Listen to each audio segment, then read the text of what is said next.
Então, boa noite, turma, paz em Cristo.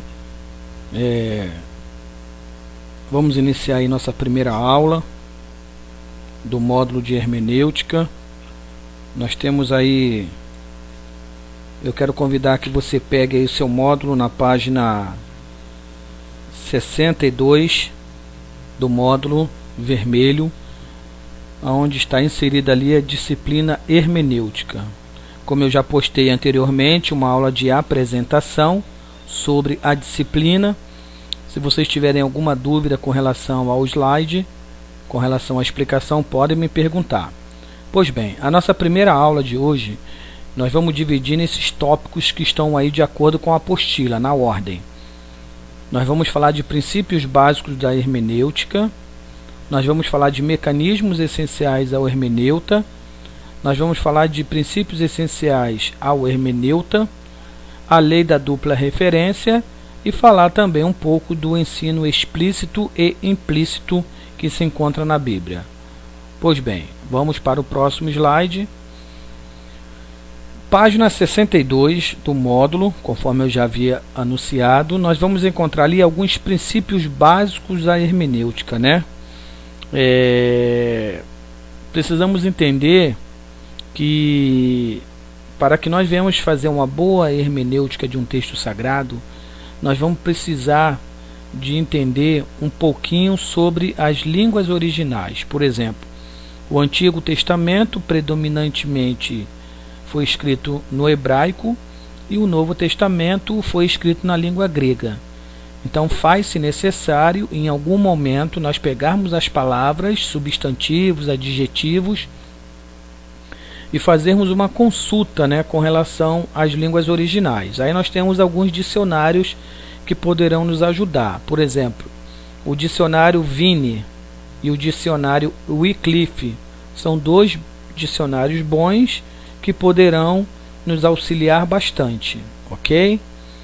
Nós precisamos também atentar para o princípio da literatura. Que tipo de literatura é o livro, né? A Bíblia, ela tem literaturas como história, profecias, poesia, né? Então precisamos estar atento. Que tipo de literatura nós estamos lendo? A literatura, ela é história, ela é profecia ou ela é uma poesia? Nós precisamos também entender o princípio das diferenças culturais, né? Há uma diferença. O que de repente é correto numa cultura, para uma outra cultura já não é correto, é errado. Então nós precisamos entrar no cenário para entender a questão cultural. E nós também precisamos entender a questão de revelações preliminares, né? Que não são nem mais nem menos importantes que as do Novo Testamento. Porém, a revelação teológica do Novo Testamento é superior em forma. Porque nós temos muito mais recursos no Novo Testamento quando se trata da literatura, né? A sociedade do Novo Testamento já é uma sociedade mais avançada, mais estruturada. E aí, então, as questões da literatura do Novo Testamento é muito mais cristalizada do que a do Antigo Testamento, ok? Então, vimos aí na página 62 essa questão de princípios. Ainda na página 62 e na página 63, nós vamos encontrar aí alguns mecanismos essenciais para uma boa análise hermenêutica, né? Então nós precisamos aí, dando continuidade à página 62, precisamos dos originais do Antigo e do Novo Testamento. Claro que, né, nós não somos um hebraísta, né? Não dominamos bem o hebraico nem o grego. Mas em algum momento faz-se necessário consultar os originais. Existe uma Bíblia lançada pela CPAD, o nome dela é Bíblia de Palavras-Chaves. Ela também tem algumas palavras-chaves e traz aí para nós a tradução tanto no hebraico como para o grego. Nós precisamos ter concordâncias bíblicas, né? Algumas Bíblias de estudo já trazem no finalzinho dela poucas concordâncias, mas se você puder comprar uma concordância exaustiva, seria melhor ainda. Dicionário. Quando eu falo dicionário, não só da língua materna, mas também dicionários teológicos. Mas da língua materna principalmente, porque existem palavras que não fazem parte do nosso vocabulário diário. Então precisamos recorrer ao nosso famoso dicionário da língua portuguesa. O aluno também precisa, outro mecanismo importante, ele comprar comentários. Existem manuais, existem livros específicos, mas também existem comentários específicos sobre cada livro da Bíblia. E aí você vai encontrar de várias editoras, vários autores. Então o conselho é, por exemplo, se você quer estudar um pouco sobre Mateus, o livro de Mateus, o Evangelho, você compraria um comentário, teológico do livro do Evangelho de Mateus. Seria mais propício, ok?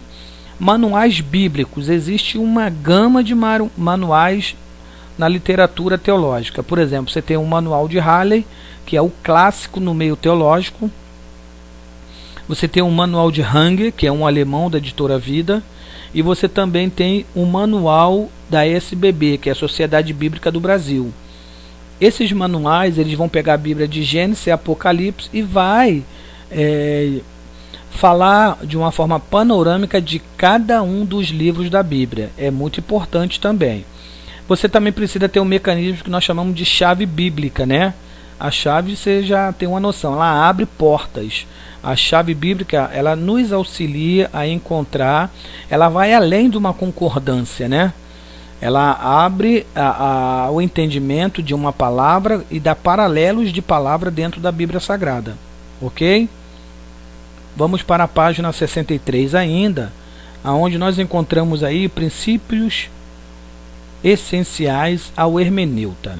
Quem é o hermeneuta? Aquele que exerce ou pratica a hermenêutica.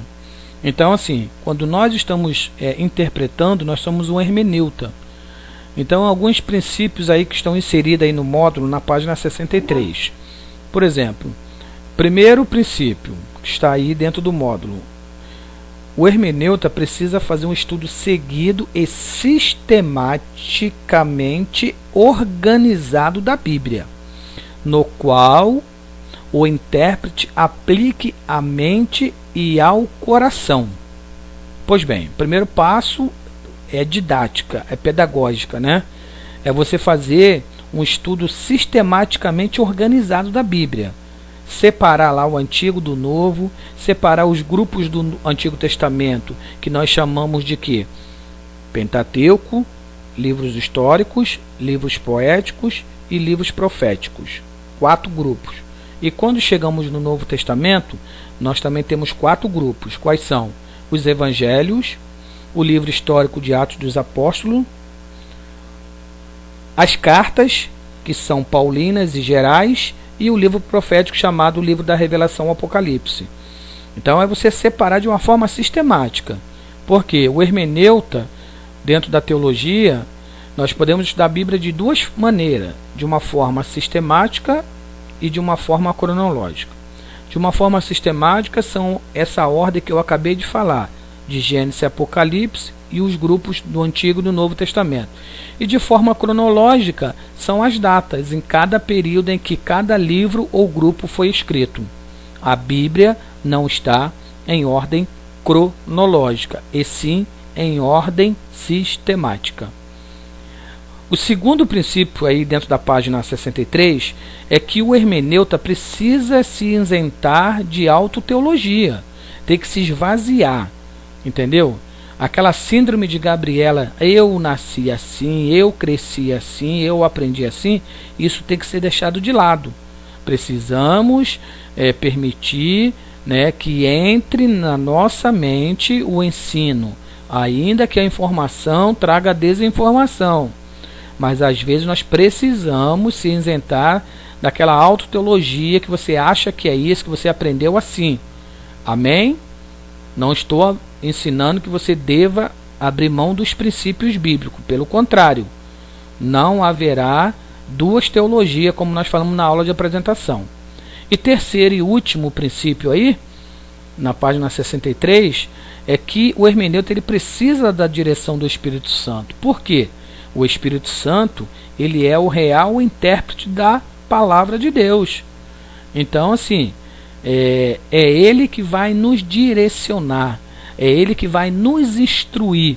Na verdade, o Espírito Santo é o nosso treinador, né? Cristo voltou para o seu lugar de glória, mas ele prometeu que iria mandar o Consolador, aquele que estaria do nosso lado. Amém? Agora pulamos aí diretamente para a página 65, né?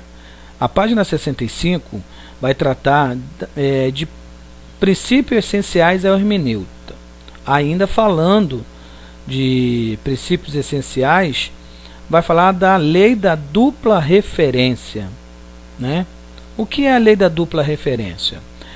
São textos que a um só tempo abrangem um acontecimento próximo e outro remoto. Por exemplo, quando nós lermos lá o livro do profeta Isaías, que é um profeta messiânico, no capítulo 61, no verso de número 2, que é muito conhecido, nós vamos ler o seguinte. Isaías 61, 2 diz assim: a apregoar o ano aceitável do Senhor e o dia da vingança do nosso Deus, e a consolar todos os tristes. Ou seja, está falando sobre o Messias, né? Sobre o advento de Cristo. Isaías viveu aproximadamente no ano 700 antes de Cristo, e agora, como é um livro profético, né? A literatura é profética, ele está falando acerca do Messias. E aí, quando a gente se depara com o Evangelho segundo Lucas, no capítulo de número 4, no verso 19, olha só o que diz o texto: a apregoar liberdade aos cativos, a dar vista aos cegos, e pôr em liberdade os oprimidos, a anunciar o ano aceitável do Senhor. Então aqui é quando Cristo entra na sinagoga, né? Estava ensinando, e aí você já sabe, né?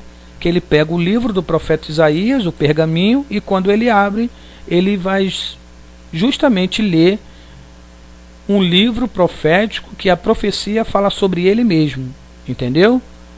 Então, assim, um acontecimento próximo e um acontecimento remoto.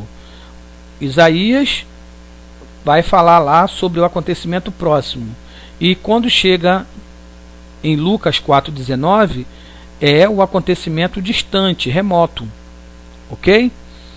E por fim, aí na página 65, também nós vamos falar aí sobre o ensino explícito e implícito, né?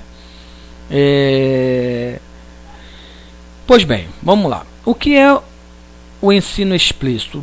Está declarado abertamente no texto. Na verdade, é aquilo em que o texto está dizendo. Está bem claro, bem nítido. Literalmente o que o texto está dizendo. Acabou. Entendeu? A maioria dos textos estão de uma forma explícita, bem clara. Mas, entretanto, nós encontramos na Bíblia, né, alguns textos que estão de uma forma implícita. Não está bem ali, claro, estão nas entrelinhas, né? Estão nas entrelinhas e não está abertamente declarado, entendeu? Não está abertamente declarado. Por exemplo, eu vou dar um exemplo de uma passagem implícita. Quando Adão e Eva pecaram no Éden, quando Deus mandou a sentença sobre Eva, Deus falou assim: multiplicarei as tuas dores de parto. Então, dar-se a entender, de uma forma implícita, de que ela já tinha dores de parto, porque só pode multiplicar o que existe. Consequentemente, ela já tinha filhos. Entendeu? Deu para você entender de uma forma implícita. Não está abertamente declarado, mas nas entrelinhas nós entendemos assim, ok? Então fica aí a nossa primeira aula de hoje, os irmãos fiquem à vontade com relação a fazerem as suas perguntas. Se tiverem alguma dúvida, pode mandar no grupo, pode mandar no privado, para que nós possamos aí ajudar os irmãos ao raciocínio. E eu vou mandar agora um exercício básico de fixação para que vocês possam fazer durante a semana, e a gente vai discutindo aí com relação tanto à aula, né, a apresentação aí do módulo, e ao exercício que nós estaremos colocando agora. Então, que Deus vos abençoe, tenha uma boa noite em Cristo Jesus. Até a próxima, e estaremos aí à disposição.